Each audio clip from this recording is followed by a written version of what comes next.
Hello and welcome to another episode of Warm Blanket, the podcast where we embark on a journey to see what makes us feel good about Star Trek, where is our love come from, and what it means for us. In short, what is our warm blanket? My name is Gary, I'm your host, and I'm very fortunate to welcome here for a very first time Chris, the Trek collector. He's best known from his work from YouTube, where he dives into different model builds and ship reviews from Star Trek, Star Wars, and other sci fi universes. He also appears and co hosts on the Nerd Escape podcast alongside the other Irish Trekkie, Damien. The real Irish Trekkie. I'm very fortunate that he's here with us, and so let's give him a warm welcome. So, welcome, Chris. How are you doing today? Good, and thank you for having me on the show, Gary. Uh, Nice to be here. Nice, it's a pleasure. It's a rare occasion because I think this is our first like one-on-one conversation. We have been chatting a few times, in a sense, over the Nerd Escape podcast, and a few times, and of course, we have some shenanigans over on Twitter. But yeah, this is like the first time when you're you're in my side. Yeah, I'm Irish Trekkie list today. So, as you probably know, this podcast is basically talking about our love and what is our love towards Star Trek. So, first thing first, how did you get into Star Trek? What was your biggest influence to get into to Star Trek?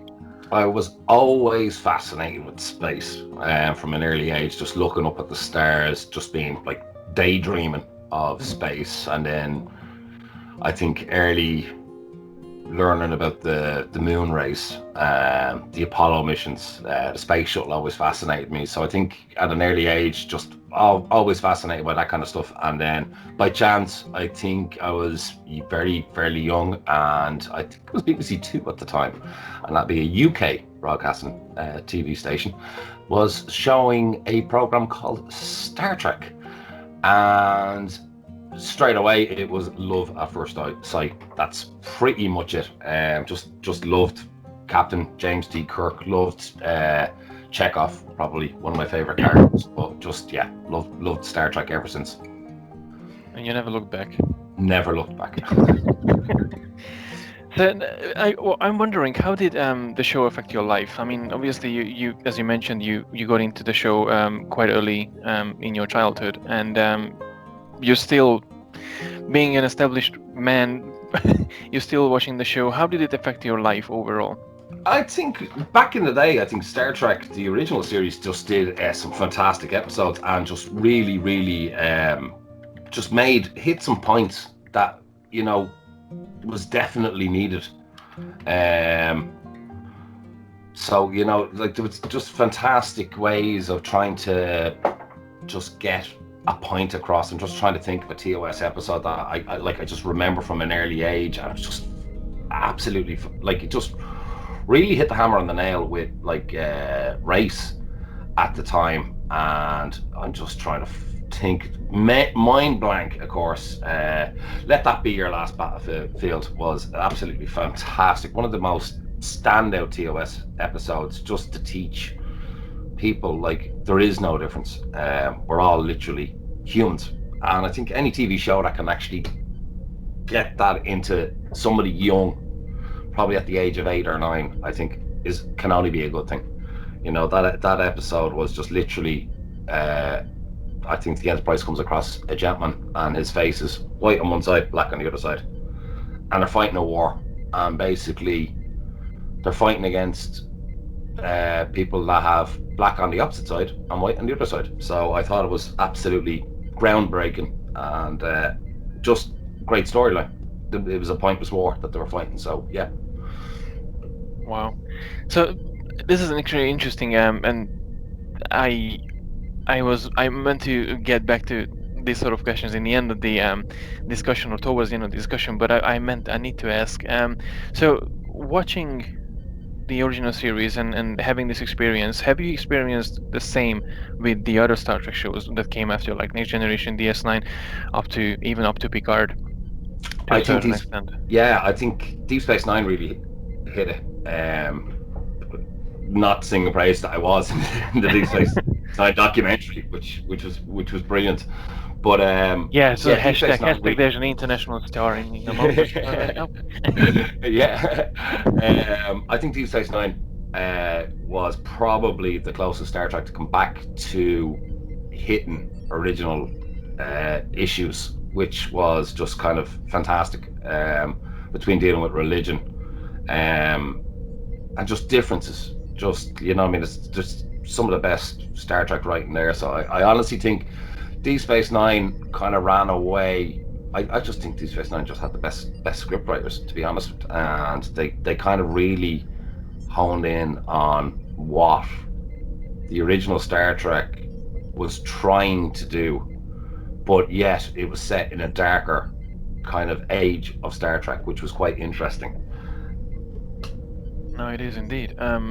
So let's talk about your YouTube show, The Track Collector. First, I'm not. I'm sure I'm not the only one, and maybe I'm crossing the line here. But how did you on Twitter became the Track Collector instead of the Track Collector? So where's that R missing? I don't know. It was a hard one to try and come up with a name at the time. I know Damien kind of got in there and did the Irish Trekkie, which is a really cool name, and it was one of those that, you know, just kind of like you didn't want to take something that someone else had used.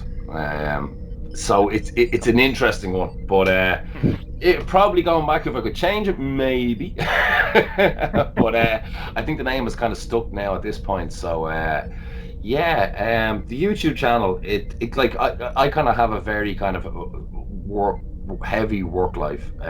So the videos were kind of like would be occasional, and the great, well, it's not really a great thing, I suppose. Like, you know what I mean? Everyone's confined at the moment, so like the great thing is going back and actually having the time now at the moment to expand on the channel and just do more. Like the reviews are down to 5 minutes, just dealing with like a lot of feedback. I think that's a very great thing about YouTube as well. Like even negative comments, and I think it helps from the line of work that I've been in, the hospitality and so forth like that. Like any criticism you get, you know, you can look at it and take it to heart, or you can kind of say, okay, well, I can see where this person's going, to expand the YouTube channel. So like the 5 minute reviews kicked in recently, which I think has been a better format, because I think like either people, one, have the ships, and like to kind of go, oh, wonder what this person thinks of my ship, or two, someone hasn't got the ship, and I think the 5 minute reviews just help to make people make up their minds. And the most satisfying review, like the most satisfying comments I get from doing this, is people that have been sitting on the fence or cherry picking a collection. So they're not a person that signed up to get every ship, and, you know, seeing someone saying, yeah, after watching your video, I decided to get that ship, I'm really happy, which is great. Because like I know with Eagle Moss there's been a lot of issues initially in the past with misaligned windows. I know that I slated the Yeah, I remember some of your refit. videos you Yeah, mentioned. the Enterprise refit, I slated because it's crap. We've got to spade a spade, it's crap. But, you know, if instead of someone giving out and, you know, having a hissy fit and giving Eagle Moss a hard time about it, look, I've done the review. You know, you can see how bad a model is, and don't buy it. Simple as, save your money. I think what Ben Robinson and the guys at Eagle Moss have done is just something fantastic for the Star Trek collector. It's been a fantastic collection, and like, you know, it just gets stronger and stronger. The ships have greatly improved, and I think the benefit as well, that the success of the Star Trek Starship collection has led into the likes of the Battlestar Galactica range, which whichever way they're getting the CGI files, has, like that collection has been flawless. You know, apart from, I believe actually one of the viewers, I did the review on Scar, the Cylon Raider, and seems to be missing 2 engines, which was, you know what I mean. And I've looked at go back and double check the episode, but you know, the Discovery line of ships have been amazing. And then there's the concept ships, which are absolutely fantastic. I might as well say it here, like the Star Trek Online, I will be cherry picking that collection. It's not really, I'm not a big Star Trek Online fan. I've tried it. So that's gonna be an official one, because I seen some fan art and everything, but I wasn't sure if there's gonna be an official collection. Yeah, there is an official Star Trek Online collection coming out from Eagle Moss. They've announced the first few ships. I can't exactly remember what they are. Star Trek Online is kind of, some of the ships are really cool from it, but like it's each to their own. Like I wouldn't have too much time to play Star Trek Online, so that's kind of. And to me, there's always that sense of, there's the touch of canon in me as well. So like I would regard the Enterprise F as canon. I think it was a great novel idea by CBS at the time, and Star Trek Online to come up and let the fans design the Enterprise F, and I think the Odyssey class is nice. Wouldn't be the biggest fan of it, but I do think it's a nice development for the Enterprise F. So, you being the part of the Nerd Escape podcast, I have to ask. I wonder, how did you two meet? How was the origin story behind the Nerd Escape podcast and the Irish Trekkie and the Track Collector? I'm not sure if there's ever been as before, but I'm just like wondering because you're basically in the both side of the island. It's yeah, we're opposite sides. I'm Dublin and Damien is the west of the country. It's Galway, and it was more funny. Damien, I was initially thinking of doing YouTube videos, and I was looking it up and so forth, and I came across the channel The Irish Trekkie, and initially his reviews at the start I thought they were very, very good. Love his positivity, and through that, just commenting on YouTube, and we just managed to get in contact, and we decided to do a show called The Nerd Escape. The reason the name The Nerd Escape, it's a funny one because I was always trying to push for a more Star Trek name, and Damien went with the idea The Nerd Escape just to keep general sci-fi, which is absolutely a great idea, but we have never managed to get around from doing anything but Star Trek. But I love Damien's positivity. I know there's a lot of negativity out there sometimes when it comes to Star Trek, and I think Star Trek fans were all guilty of always giving out and then 10 years later looking back and going, geez, that was great. Because I remember initially, I was very, very young when Next Generation first came out, but I remember there was backlash over the Next Generation, and like that went on to be probably one of the best TV series in the franchise. Again, with Deep Space Nine, it was not really, you know what I mean? I think the cast always referred to it as the bad child of the family. So, you know what I mean? But then again, with Netflix and so forth like that, it is a real binge show to watch. And then Voyager, again, stumbled across ratings. We got Enterprise, and again, I think Enterprise, I would have to say, was one of the negative people towards Enterprise, and not from too much. I just felt, I think I stopped watching mid-season 2. I just found it very, very hard. Didn't know where they were going. Might have got put off by the Romulans, I think. But went back and gave it a chance and loved it. And the same, you know what I mean? It's just the history of Star Trek. The same with Discovery, and you know what I mean? It's great to have a positive kind of influence like Damien, that, you know what I mean, he would be very, very positive in the front of let's give it a go and see where it goes. So the negative side of me can be like tampered by Damien, which is great. And it's kind of nice to have that neutral balance as well, where we can, during our episodes, we can take the wee out of some things. So we had a bit of fun with our Picard season 1 overall review. And speaking of Picard, it was a good first start for a Star Trek series. I think, you got to realize 10 episodes now is quite short. It's not the day of 20 odd episodes a season. Character development is key to continue a series, and I think with Picard, I think that they really did a great job. I know the middle of it kind of just went a bit wishy-washy. I do believe there's a lot probably of the middle you could cut off, and you could probably trim Picard down to 3 episodes. But I think what you walk away with at the end of season 1 is you have a sense of crew. Feel sorry for Agnes. I think Agnes is a character that really needs to be developed. But overall, I think going into season 2, if the writers just kind of get a better plot and think the plot out a little bit stronger, yeah, it's going to be fantastic. So yeah, no, enjoying Picard. Finding its faults, but yeah, Picard is fairly cool. No, it's really interesting to watch Star Trek. As you mentioned and you touched on as well, that sometimes it comes out in the first time and some of us doesn't like it straight away, because I remember watching DS9. I was so desperate to see TNG, and I haven't watched TNG, and when in the TV they advertised like, oh, Next Generation, and I was like sitting down in front of the TV and Deep Space Nine. I was like, why do I have to watch this stupid space station that lasted for 5 minutes? Yeah, I think It's so bad.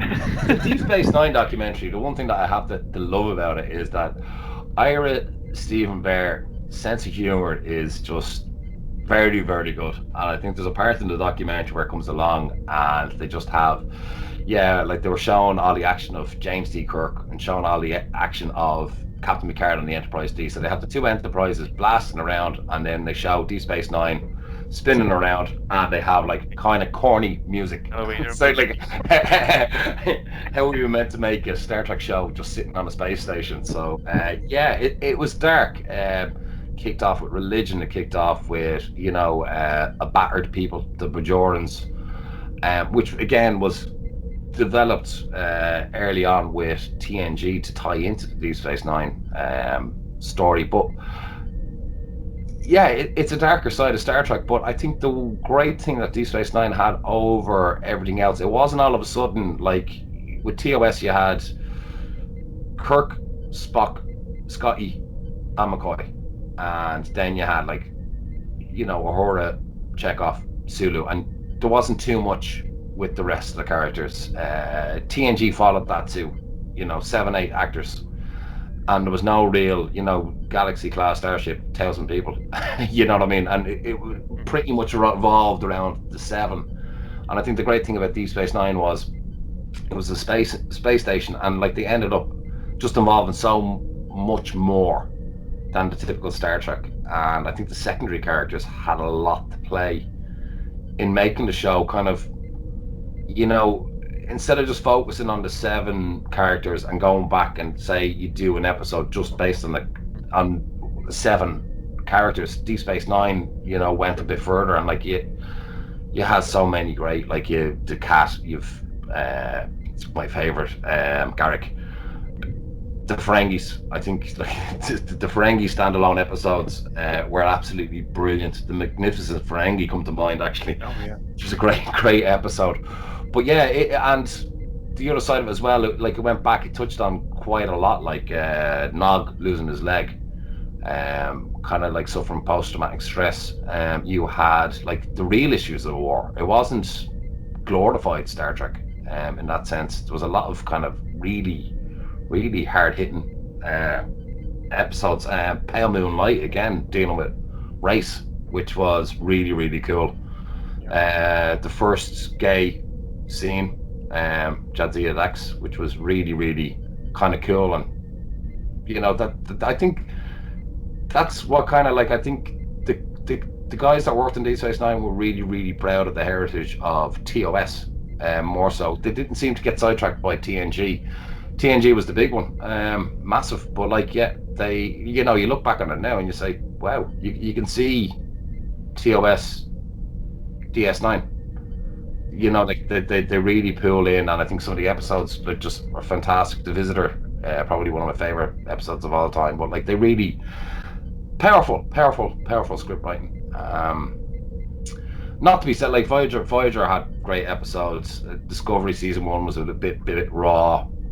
You have like Discovery season 2, which is just got fantastic. The introduction of Pike, which was brilliant, and then you go into like I'm really looking forward to season 3. Then you've got like the likes of Voyager, which was absolutely fantastic, and you also have Enterprise again.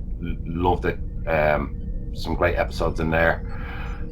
Like one of the best ones with Enterprise was, I think, In a Mirror Darkly, which was absolutely fantastic. You know what I mean? Just completely just out of the blue, the 2 parts, which was absolutely fantastic. So yeah. Yeah, that's true, and it is fantastic how much how much positivity and how much reflection you can get from Star Trek in a sense. The one thing that I tend to ask everyone, and I would like to know, what do you feel about it when you hear out of the blue Star Trek? What is the first thing that comes to your mind? Ships. Wonder why. Ships, yeah. You gotta love the ships, and I think that the love of the ships, like, I think I remember getting my first model kit. It was the D, actually. It was the Enterprise D I got first, and I remember building that, and that was fun. Badly painted, and it was like kind of like not a model kit so much. It just became a toy, and then the same with the TOS Enterprise. So between that and then picking up the Mr. Scott's Guide to the Enterprise, which was like, like straight away you're like, wow, they really thought out this ship and so forth like that. So like that was it, easy enough. But like the ships have been fantastic, and I think it's the other side of the show as well, is that like, there's so many creative people working on Star Trek over the years, like between Matt Jeffries,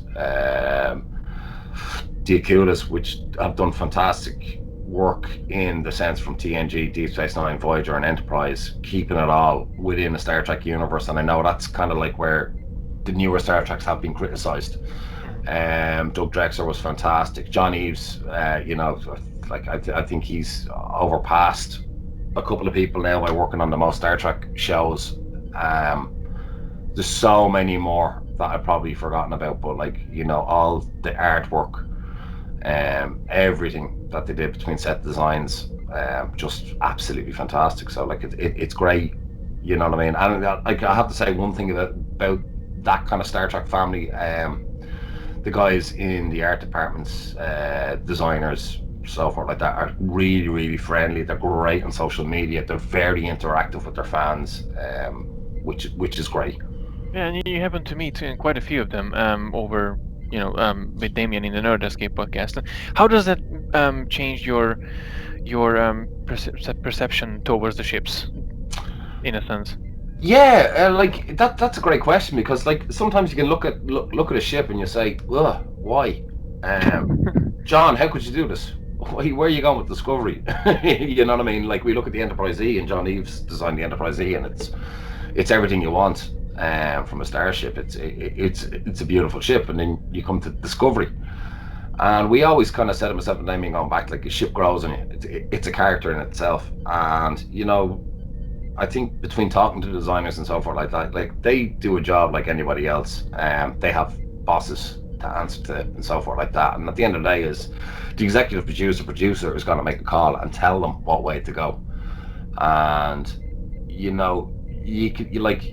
I think if you ever go back and see concept artwork of what could have been, like, I know there was some fantastic designs for Star Trek 2009, which weren't approved.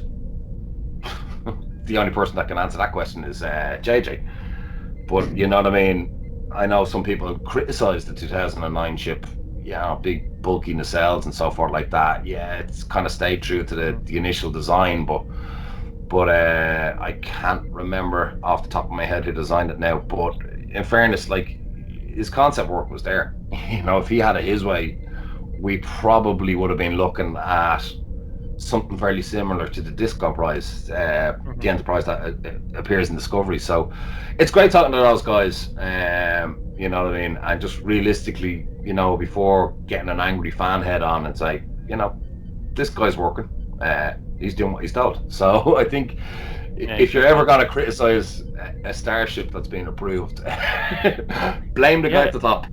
Yeah, I know it is tough. I mean, I can imagine how hammered they get sometimes with design concepts. I mean, myself as a graphic designer, I've worked for clients in the past, and how I imagine, like, oh, this would be awesome, and then it comes back so many times, and then you have the final. I hate project file that, like, it looks nothing that you would approve in normal circumstances, but it makes the client happy. So that's pretty much their job, I forgot to mention Rick Sternbach as well.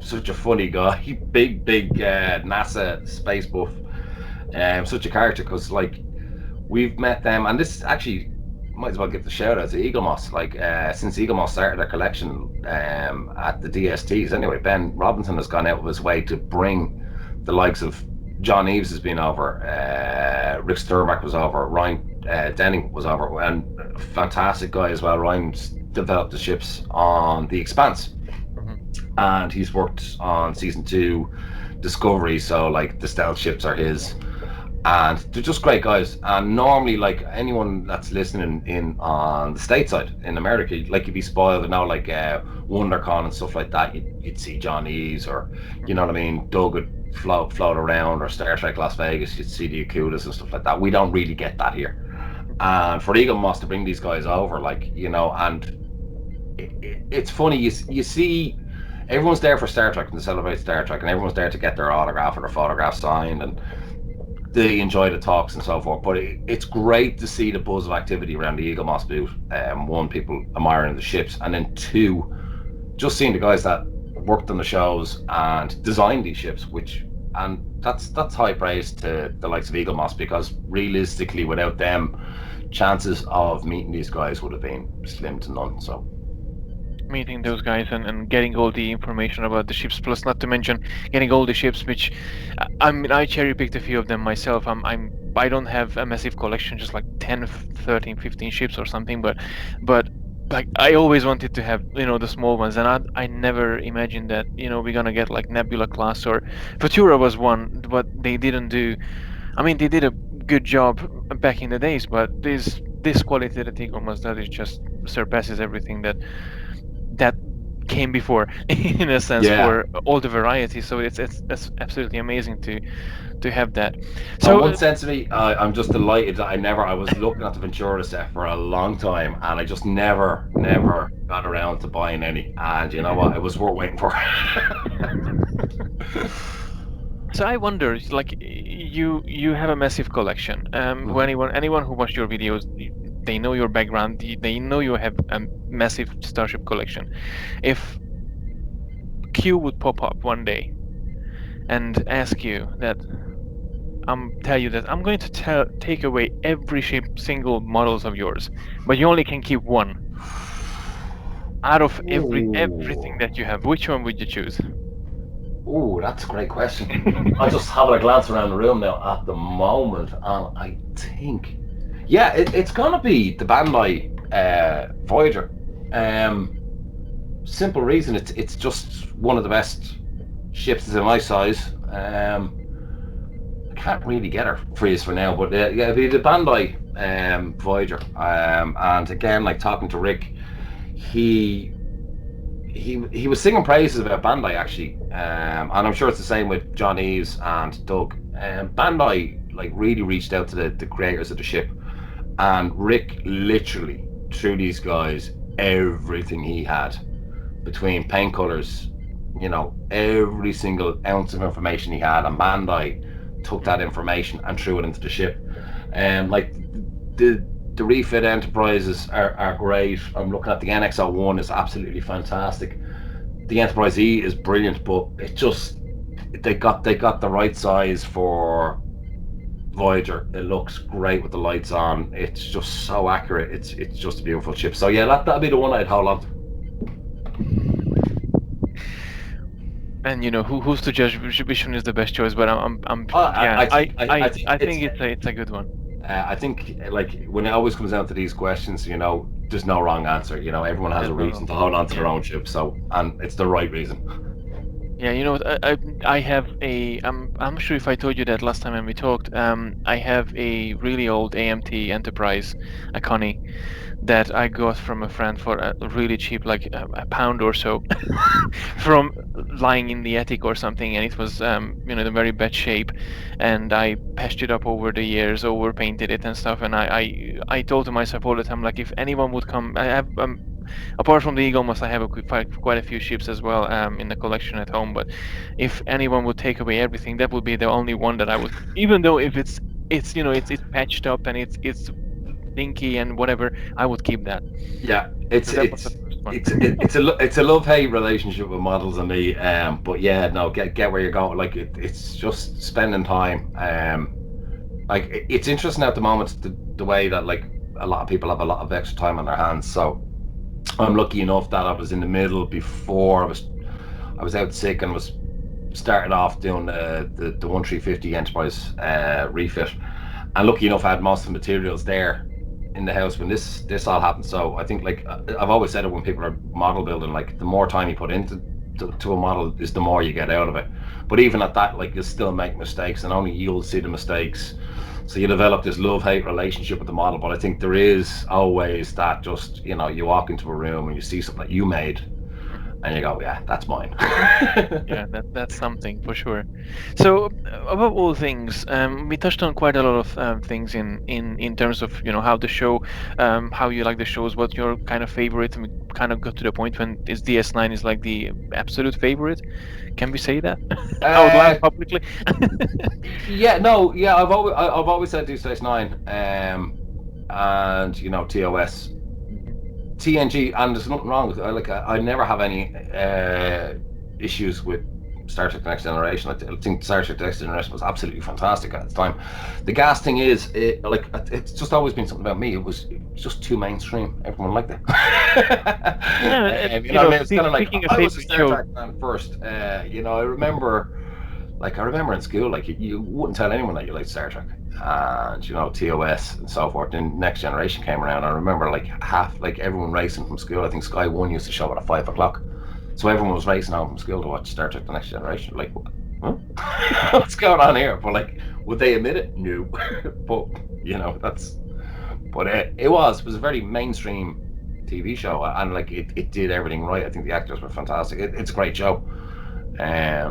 But yeah, no, Deep Space Nine. And again, nothing wrong with picking a show, because every No, every choice is a good choice. With Star Trek, exactly. for sure. So, what would you say? What is your warm blanket when it comes to Star Trek? The one thing that you think comforts you the most. I think, to be honest with you, like, that's a great question, and the movies, I'm gonna say, because, like, the movies kind of tend to get forgotten about, but, like, there's nothing better than having a bit of time off and sitting down and, you know, watching Star Trek: The Motion Picture, and watching them straight up to, you have to say, Star Trek Beyond now, you know, and they're nice. They're, you know, motion pictures a bit heavy. Then you've got, like, the Radakan, which is fantastic. Then you've got, like, the three-parter, Search for Spock, Voyage Home. Well, sorry, two-parter. Even, like, Star Trek 5, through all its faults, it's still a good watch. Undiscovered Countries, just, you know, it's another brilliant one. Generations, great. Then you have First Contact, amazing. You got Insurrection, Nemesis, and then 2009, Into Darkness. But then Beyond, which is I know brilliant. how I feel about Into Darkness, for sure. Yeah. But, like, yeah, no, that would be my comfort. I think, you know, it's an easy automatic choice. You kind of, like, nearly have the best of both worlds, and, you know, they're great to watch every now and again. Well, that's fantastic, and thank you very much for all your insights and everything that you you know, the time that you shared with me today. I really enjoyed it. It's really fantastic to get to know you a bit better. It's a bit more intimately, let's say. bit in PG-13. Thanks for having us on the show. It's nice. I know we've done a few group chats before, but yeah, it's nice. It's weird without my site. Well, I'm his sidekick, supposedly. So yeah, it's weird without Batman not being here, the Irish Trekkie. But Come on, you. I'm thinking of him. I'm Batman today. I'm Batman. You're Batman today, and I'm the Joker. Yeah. I hope not, though. Well, thank you very much again. It was really delightful, and I really enjoyed it. For any of you listeners who listen to go to the end of this, thank you very much for tuning in. You can find Chris on. Help me out of this. So you're available on YouTube, Twitter. YouTube and Twitter. I do have a Facebook page. The Facebook page is more just to post videos that are up, but you can catch me on it. But mainly YouTube and Twitter is the places I like to hang out. And of course, in the Nerd Escape podcast. Oh, absolutely. Well, again, thank you very much for coming here. Thank you very much for listeners to joining in for another Warm Blanket, the podcast where we discover and find out what makes us feel happy about Star Trek. Live long and prosper.